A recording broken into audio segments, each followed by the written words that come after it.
رسول اللہ صلی اللہ علیہ وسلم کی شخصیت اور ہستی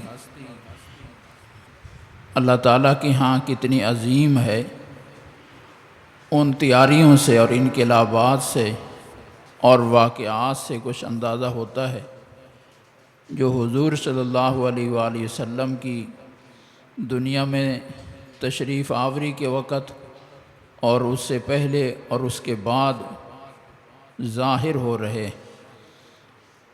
حضور صلی اللہ علیہ وسلم کے دادا عبد المطلب، ان کے بیٹے زندہ نہیں رہتے تھے۔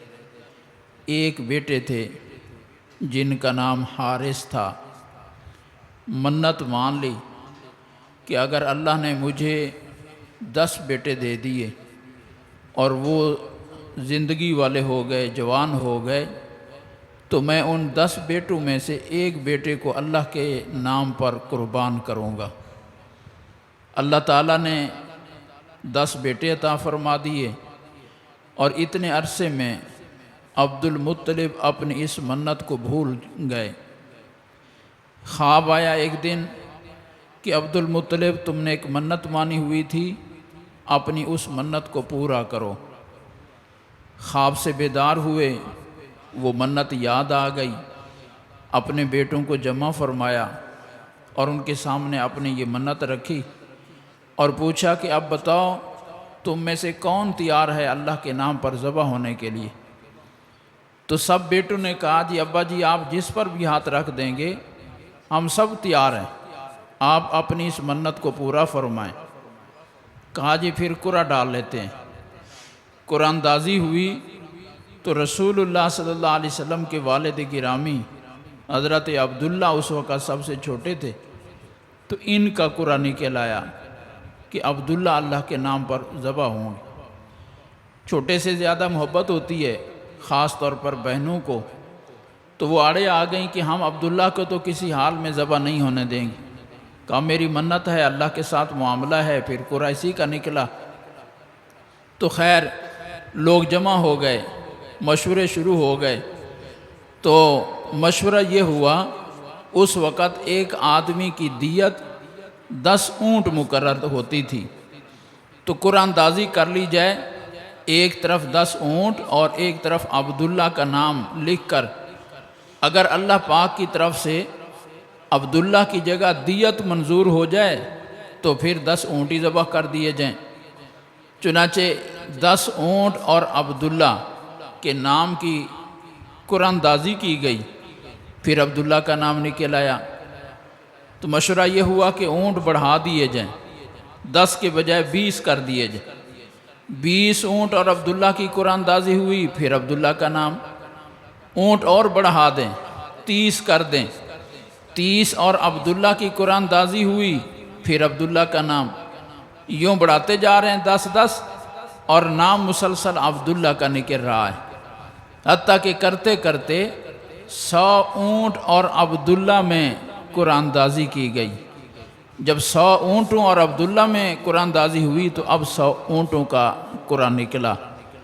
تو 100 اونٹ یوں دے کر عبد المطلب نے اپنی منت کو پورا کیا، اور عرب کا اس وقت سے پھر دستور بدلا کہ انسان کی جان کی قیمت اور اس کی دیت 10 اونٹ نہیں ہے، 100 اونٹ ہوں گے۔ تو رسول اللہ صلی اللہ علیہ وآلہ وسلم فرمایا کرتے تھے کہ میں 2 ذبیح اللہ کا بیٹا ہوں، میرے دادا پر دادا حضرت اسماعیل علیہ السلام بھی ذبیح اللہ تھے، اور میرے والد حضرت عبداللہ بھی ذبیح اللہ ہیں۔ خیر اس کے بعد آپ کے دادا جی عبد المطلب کو عبداللہ کی شادی کی فکر ہوئی کہ عبداللہ جوان ہو گئے ہیں، تو حضرت آمنہ یہ یتیم ہو چکی تھی، اور اپنے آمنہ بنت وہب اللہ کو پیارے ہو گئے۔ آمنہ یتیمی کی زندگی گزار رہی ہیں اپنے چچا وہیب کی تربیت میں۔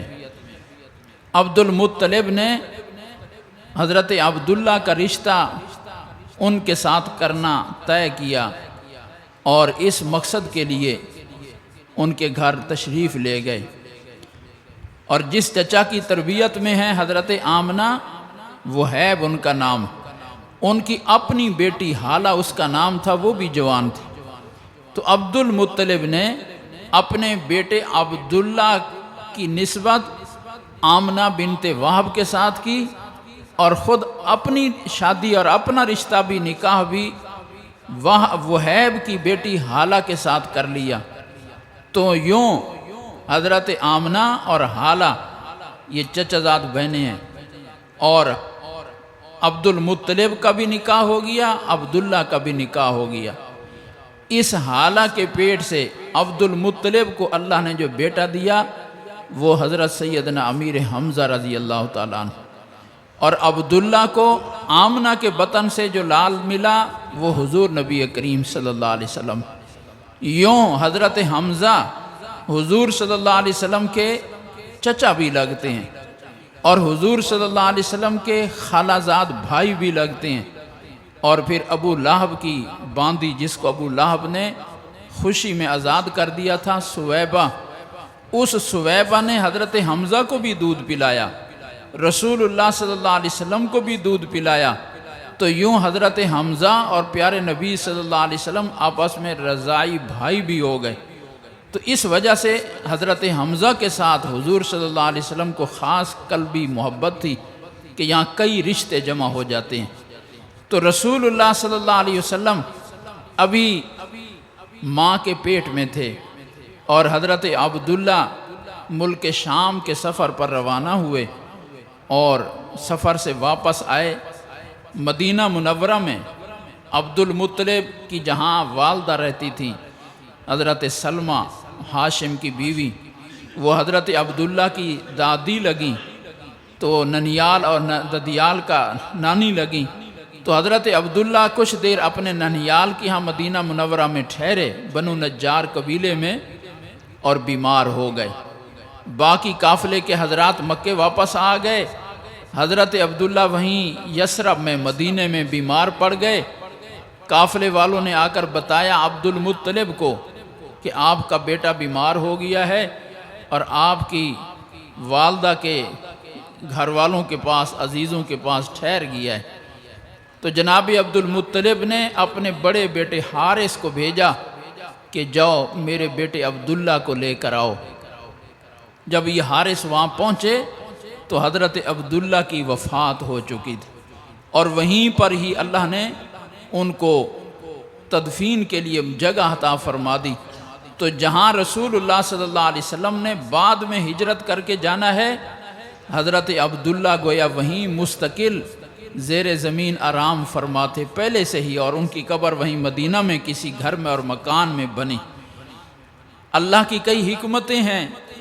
رسول اللہ صلی اللہ علیہ وسلم کو اللہ نے پیدائشی یتیمی عطا فرما دی کہ ماں کے پیٹ میں ہے کہ اللہ نے والد کو بلا لیا ہے، اور پھر حضور صلی اللہ علیہ وسلم کی والدہ وہ بھی مدینے کے سفر پر گئیں، اپنے اس معصوم بچے کو، اکیلے اکلوتے بیٹے کو ساتھ لے کر کے تجھے اپنے والد کی قبر پر پھرا کے آؤں۔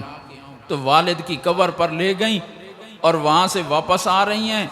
ام ایمن ساتھ ہیں، حضور نبی کریم صلی اللہ علیہ وسلم 6 سالہ بچہ ساتھ ہیں، اور حضرت آمنہ ہیں۔ اب واقع مقام پر پہنچتی ہیں تو حضرت آمنہ کو بھی اللہ نے اپنے پاس بلا لیا۔ یوں وہ بھی مدینے کے مضافات میں آرام فرما ہے۔ اللہ نے والدین دونوں کو بلا لیا۔ ایسی یتیمی کا صدمے سے حضور صلی اللہ علیہ وسلم کو گزارا۔ کیا حکمتیں تھیں، اللہ ہی جانتا ہے کہ اس میں کتنی حکمتیں رکھی تھیں اللہ نے، کہ اپنی کائنات کی سب سے محبوب ترین ہستی کو یوں یتیمی سے گزارا۔ اس میں ایک حکمت جو بظاہر سمجھ میں آتی ہے کئی ہزاروں حکمتوں میں سے، وہ یہ کہ اگر حضرت عبداللہ حیات رہتے، حضرت آمنہ حیات رہتی، کیا پتہ حضور صلی اللہ علیہ وآلہ وسلم کا کہ دوسرا بھائی بھی پیدا ہو جاتا، دوسری بہن بھی پیدا ہو جاتی۔ لوگ شکل دیکھ کر کہتے کہ اس کا حلیہ محمد صلی اللہ علیہ وسلم کے ساتھ بالکل ملتا ہے، کیونکہ ان کے بھائی جو ہیں، ان کی بہن جو ہیں، ان کے حلیہ حضور صلی اللہ علیہ وسلم کے ساتھ مشابہ ہے۔ اور اللہ پاک بتانا یہ چاہتے ہیں کہ یہ در یتیم وہ ہے جو اکیلا ہے اس کی مشابہت والا بھی کوئی نہیں، دوسرا اس جیسا اللہ نے بنایا ہی کسی کو نہیں ہے۔ گویا وہ سانچہ والدین کا سانچہ اللہ نے فوراً اٹھا لیا تاکہ اس سانچے سے کوئی دوسرا اس ہم شکل بچہ بھی دنیا میں موجود نہ ہو۔ یہ در یتیم ہیں اور یکتا ہیں، تو اللہ پاک نے رسول اللہ صلی اللہ علیہ وسلم کو جو یتیمی دی اس کی شاید ایک حکمت یہ بھی ہو۔ تو حضور صلی اللہ علیہ وسلم یوں پیدائشی طور پر یتیم پیدا ہو رہے ہیں، ادھر ماں کے پیٹ میں ہیں حضور صلی اللہ علیہ وسلم۔ حضرت آمنہ فرماتی ہیں عجیب بچہ ہے، میرے پیٹ میں ہے، لیکن ماں بچے کی حمل کی وجہ سے جس تکلیف میں اور جس پریشانی میں گزرا کرتی ہے مجھے ذرا برابر بھی اس کا احساس نہیں ہے، بلکہ میں پتھروں کے پاس سے گزرتی ہوں، مجھے پتھر سلام کرتے ہیں، میں کنویں پر کھڑی ہوتی ہوں، پانی خود بخود اوپر باہر آ جاتا ہے، عجیب و غریب میں کیفیات دیکھ رہی ہوں۔ اس بچے کے پیٹ میں آنے کے بعد سے مجھے یقین ہو رہا ہے کہ یہ بچہ کوئی عام بچہ نہیں ہے، یہ اللہ کی کوئی برگزیدہ ہستی ہے۔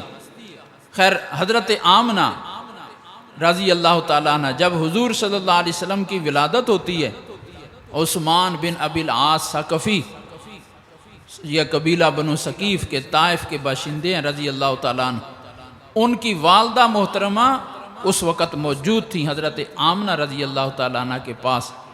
تو وہ بیان کرتی ہیں کہ رسول اللہ صلی اللہ علیہ وسلم کی ولادت کے وقت ایک منظر میں نے دیکھا، ایک منظر جناب نبی پاک صلی اللہ علیہ وسلم کی والدہ محترمہ نے دیکھا۔ میں کیا دیکھتی ہوں؟ کمرے کے اندر ہیں، حالانکہ رات کا وقت ہے، لیکن میں کیا دیکھتی ہوں کہ ایسا لگا کہ آسمان کے سارے ستارے جھک آئے، اور اتنا جھک آئے کہ مجھے ڈر لگنے لگ گیا کہ یہ ستارے ہمارے اوپر نہ گر جائیں گے۔ یوں گویا ستارے بھی جھک کر سلامی کر رہے ہیں اس ہستی کو جو آج دنیا میں تشریف لا رہی ہیں۔ اور حضرت آمنہ نے یہ منظر دیکھا کہ ایک نور نکلا، اور اس نور سے میں نے دیکھا ملک شام کے محلات مجھے صاف نظر آ رہے ہیں، حالانکہ کمرے کے اندر ہیں، لیکن مجھے یہ نظر آ رہا ہے کہ یہ ملک شام کے یہ محلات ہیں، یہ محلات ہیں۔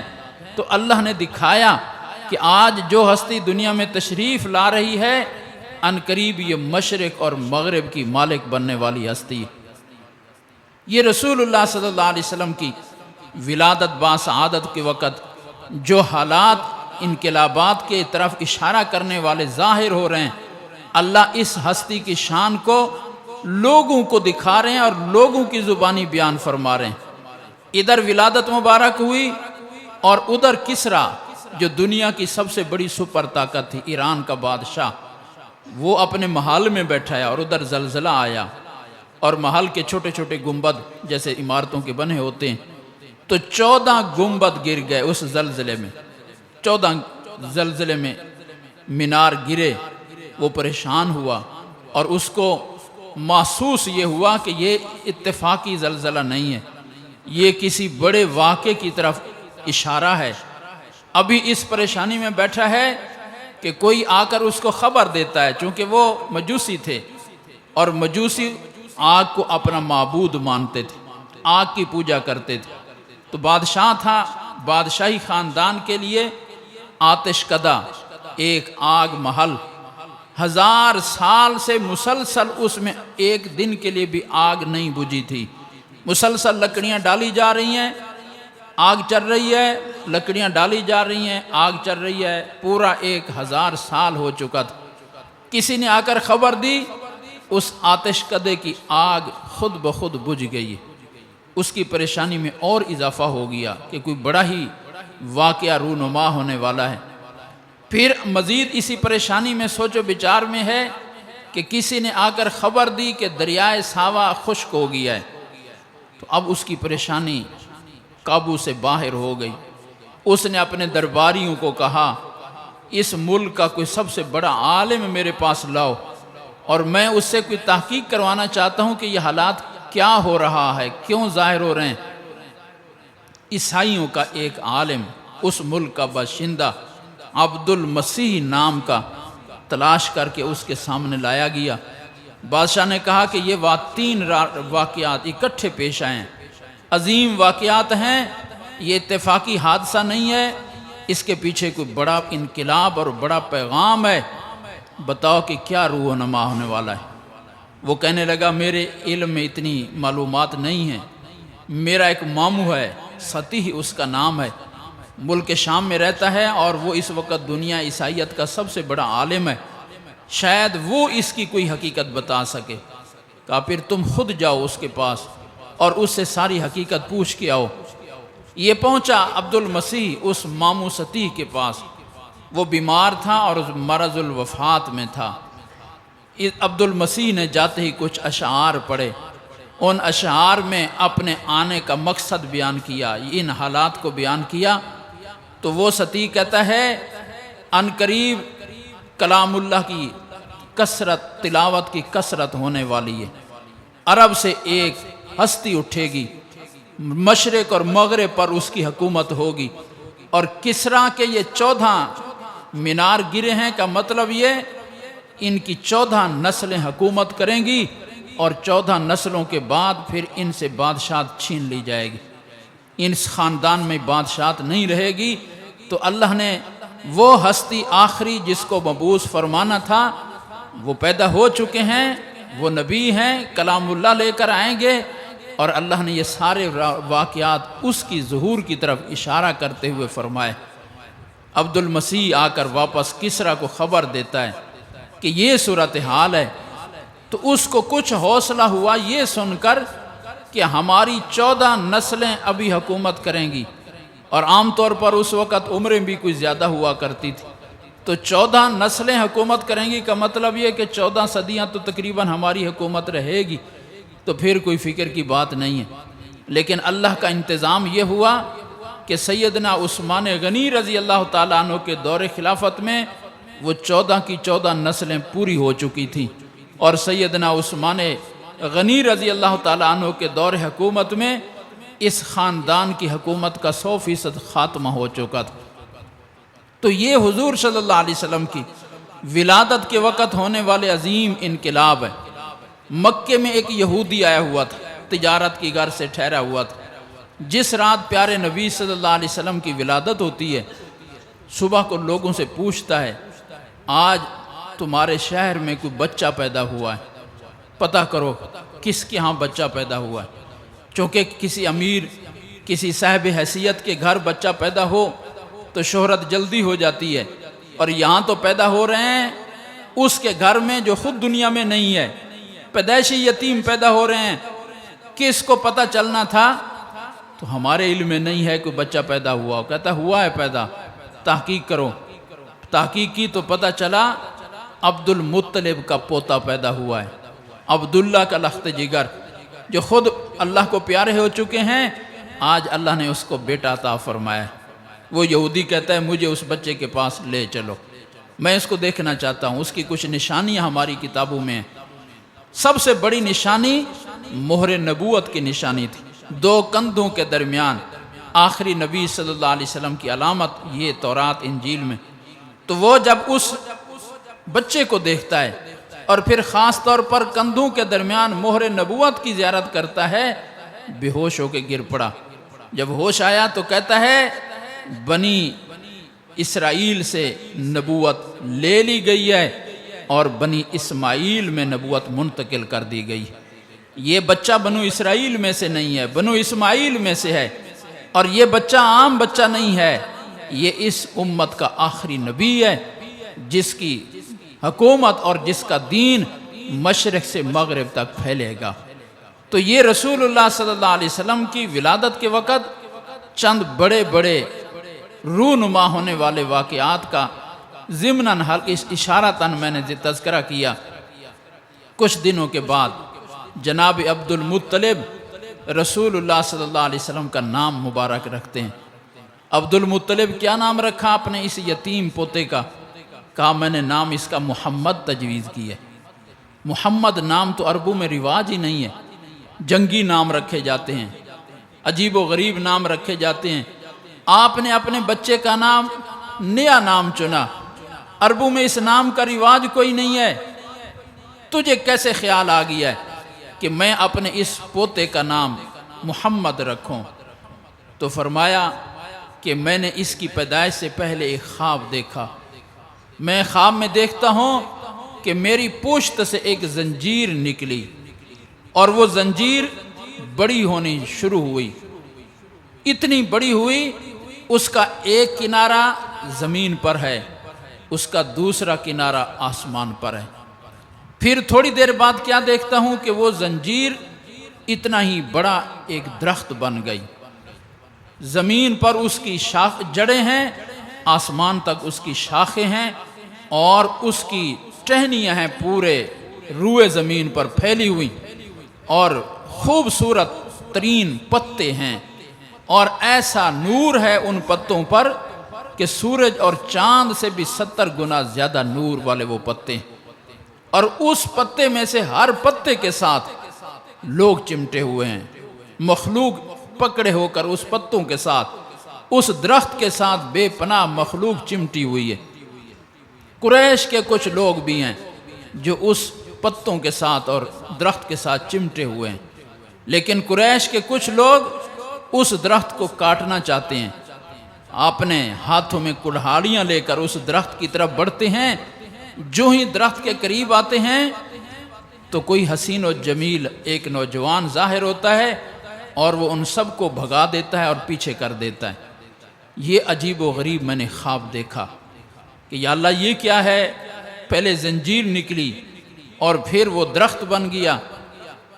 علماء نے یہاں پر میں ایک بات عرض کرتا ہوں، قرآن پاک میں آ رہا ہے نیک لوگوں کے جو اللہ نے انعامات بیان کی ہیں فَطُوبَى لَهُمْ، ایک انعام یہ بھی بیان کیا ہے کہ ان کو جنت میں طوبہ ملے گا۔ یہ طوبہ کیا ہوگا؟ ایک قول مفسرین کا یہ ہے اس طوبہ کے متعلق کہ طوبہ جنت کا ایک حسین و جمیل خوبصورت ترین درخت ہوگا، اور وہ اتنا بڑا اور عظیم درخت ہوگا، اگے گا وہ پیارے نبی صلی اللہ علیہ وسلم کی جنت میں اگے گا، لیکن وہ شاخیں چھوڑے گا اور شاخوں کے بعد پتے ہوں گے۔ ہر جنتی، وہ بڑے اونچے درجے کا جنتی ہے، چھوٹے درجے کا جنتی ہے، ہر جنتی کی جنت میں اس درخت کی ایک ٹہنی ضرور جا رہی ہوگی۔ گویا ہر جنتی کا اس درخت کے ذریعے سے اپنے نبی پاک صلی اللہ علیہ وسلم کی جنت کے ساتھ یوں رابطہ قائم ہو جائے گا۔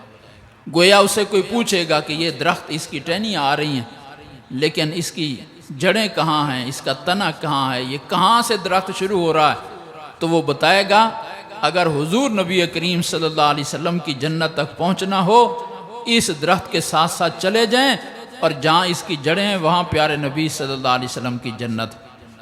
آج ہر مسلمان حضور نبی کریم صلی اللہ علیہ وسلم کی نبوت کے ساتھ وابستہ ہے کلمہ پڑھ کے۔ گویا عبد المطلب کے اس خواب کی تعبیر ہے کہ اس کی نورانی پتے اور شاخیں پوری دنیا میں پھیلی ہوئی ہیں، اور ہر مسلمان ان نورانی پتوں کے ساتھ چمٹا ہوا ہے۔ یہ کلمہ، یہ ایمان، یہ مسلمان کو پیارے نبی صلی اللہ علیہ وآلہ وسلم کے اس مبارک نورانی قلب اطہر کے ساتھ جوڑ رہا ہے۔ ایک عالم نے بڑی عجیب بات فرمائی ہے، اہل سنت والجماعت کا اتفاقی اور اجماعی عقیدہ یہ ہے، اور 1400 سال سے پوری امت کا اجماعی عقیدہ ہے کہ پیارے نبی صلی اللہ علیہ وسلم اپنی قبر مبارک میں حیات ہیں، اور حضور صلی اللہ علیہ وسلم کا اپنا فرمان مبارک ہے، میرا جو امتی میری قبر پر آئے گا اللہ کی توفیق سے اور میرے پاس کھڑے ہو کر صلاۃ و سلام پڑھے گا تو میں اس صلاۃ و سلام کو خود سنوں گا، اور اگر کوئی دور سے پڑھے گا تو وہ اللہ تعالیٰ فرشتوں کے ذریعے مجھ تک پہنچائے گا۔ تو حضور صلی اللہ علیہ وآلہ وسلم اپنے روضہ اطہر میں حیات ہیں، قریب کا صلاۃ و سلام سنتے ہیں۔ ایک عالم نے بڑا عجیب جملہ فرمایا کہ جو بھی آج مسلمان ہے، جو ہی کلمہ پڑھتا ہے، کلمہ پڑھنے کے ذریعے اس کے دل کا رابطہ ایمان کی وجہ سے قلب محمد صلی اللہ علیہ وسلم کے ساتھ جڑ جاتا ہے۔ آج ہم اس فتنے کے دور میں، مادیت کے دور میں ایمان بچا کے بیٹھے ہوئے ہیں، کلمہ پڑھ رہے ہیں، مشکلات کے باوجود اللہ سے راضی ہیں، جو بھی حالات آ رہے ہیں، یا اللہ ہم تجھے رب مان کر راضی ہیں، تیرے نبی محمد صلی اللہ علیہ وسلم کو اپنا نبی اور رسول، آخری نبی اور رسول، سید الانبیاء مان کر راضی ہیں، ان کے لائے ہوئے اسلام کو اور دین کو اپنا اس دین مان کر راضی ہیں۔ مشکلات، مصائب ہمارے ایمان پر اثر انداز نہیں ہو رہے، ہم ایمان بچا کے بیٹھے ہیں، تو یہ ہمارا کمال نہیں ہے۔ یہ درخت ہمیشہ سرسبز رہتا ہے اس وقت تک جب تک اس کو پانی ملتا رہے اس کی جڑوں کے ذریعے سے۔ جب درخت کو پانی ملنا، شاخوں کو پانی ملنا بند ہو جائے تو خود ہی خشک ہو جاتی ہیں۔ اگر درخت کی اونچی اونچی شاخیں سرسبز ہیں اور فخر کریں کہ ہم دیکھو کیسی سرسبز ہیں، تو ان کو کہا جائے گا کہ یہ تمہارا کمال نہیں ہے، یہ تمہاری اس جڑوں کا کمال ہے جو پانی تم تک پہنچا رہی ہیں اور ان کی وجہ سے تم سرسبز ہو۔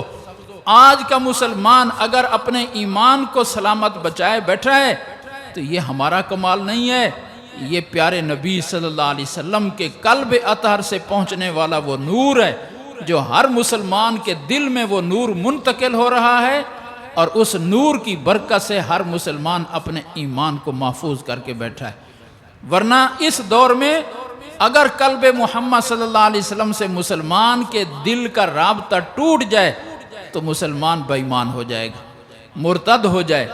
اس کا اگر ایمان محفوظ ہے تو وہ اس نور نبوت کی برکت سے ہے جو رسول اللہ صلی اللہ علیہ وسلم کے قلب اطہر سے ہر مسلمان کے دل میں ہر لمحہ منتقل ہو رہا ہے۔ تو خواجہ عبدالمطلب فرماتے ہیں، میں نے دیکھا کہ یہ درخت ہے اور عجیب و غریب درخت ہے، عظیم درخت ہے، تو میں نے تعبیر والوں سے اس کی تعبیر پوچھی کہ یہ میں نے کیا خواب دیکھا، تو مجھے بتایا گیا کہ اللہ آپ کو ایک عظیم الشان بیٹا عطا کرے گا، آپ کی نسل سے اللہ ایک فرزند پیدا کرے گا، اس کی شان مشرق اور مغرب میں پھیلے گی، دنیا اس کے ساتھ وابستہ ہوگی۔ تو اس تعبیر اور اس خواب کی وجہ سے میں نے اپنے اس یتیم پوتے کا نام محمد تجویز کیا ہے۔ ادھر حضرت آمنہ کو بشارتیں مل رہی ہیں غیبی آوازوں کے ذریعے، آمنہ یہ تیرا لال عام بچہ نہیں ہے، یہ بڑا عظیم بچہ ہے، جب پیدا ہو اس کا نام محمد رکھنا، جب پیدا ہو اس کا نام احمد رکھنا۔ کبھی محمد نام تجویز کیا جا رہا ہے، کبھی احمد نام تجویز کیا جا رہا ہے، اور یہ دونوں نام پچھلی کتابوں میں آ رہے ہیں کہ آخری نبی جو تشریف لائیں گے اس کا نام محمد ہوگا یا اس کا نام احمد ہوگا۔ چنانچہ عیسیٰ علیہ السلام کی بشارت قرآن میں آ رہی ہے، وَمُبَشِّرًا بِرَسُولٍ يَأْتِي مِن بَعْدِ اسْمُهُ احمد۔ لوگو میں تمہیں اپنے بعد اس نبی کے آنے کی خوشخبری سنانے کے لیے آیا ہوں جس کا مبارک نام احمد ہوگا۔ اور دوسری جگہ محمد الرسول اللہ، اللہ قرآن میں فرماتے ہیں یہ محمد الرسول اللہ ہیں، تو نام محمد بھی ہوگا، نام احمد بھی ہوگا۔ حضور صلی اللہ علیہ وآلہ وسلم کے نام کے ذریعے سے اللہ نے حضور صلی اللہ علیہ وسلم کے کام کی طرف اور مقام کی طرف اشارہ کیا ہے۔ اس نبی کا کام کیا ہوگا؟ اللہ کی ہر وقت تعریف کرنا، اور اس کا مقام اور مرتبہ کیا ہوگا؟ ساری دنیا اس کے گن گاتے ہوئے نظر آئے گی۔ اس جہان میں بھی گن گا رہی ہے، قبر میں بھی گن گا رہی ہے۔ ہر قبر والا اپنی قبر میں اس وقت تک پاس نہیں ہو سکتا جب تک کہ میرے نبی صلی اللہ علیہ وسلم کی گن نہ گائے اور آپ کی نبوت کی وہاں تصدیق اور اقرار نہ کر لے۔ کیا جانتا ہے اس ہستی کے بارے میں؟ کون ہے یہ؟ وہ کہے گا یہ محمد الرسول اللہ ہے۔ قبر میں گن گائے جا رہے ہیں، میدان معاشر میں گن گائے جا رہے ہوں گے، ساری انسانیت پریشان ہوگی، اور ساری انسانیت کا مسئلہ اگر کوئی ہستی حل کروانے کی صلاحیت ہوگی اور حل کروائیں گی تو وہ صرف ایک ہی ہستی ہوگی، محمد الرسول اللہ صلی اللہ علیہ وسلم کی۔ ہم کتنے خوش نصیب ہیں، اللہ نے ہمیں اتنا عظیم الشان نبی اور پیغمبر عطا فرمایا۔ کاش کہ مسلمان اپنے نبی صلی اللہ علیہ وسلم کے مقام کو سمجھیں اور اپنے اس نبی صلی اللہ علیہ وسلم کی رضا کو دنیا کی سب سے بڑی حاجت جان کر ساری دنیا کو ناراض کر دیں، اپنے نبی صلی اللہ علیہ وسلم کی سنتوں کو چھوڑ کر آپ کو ناراض نہ کریں۔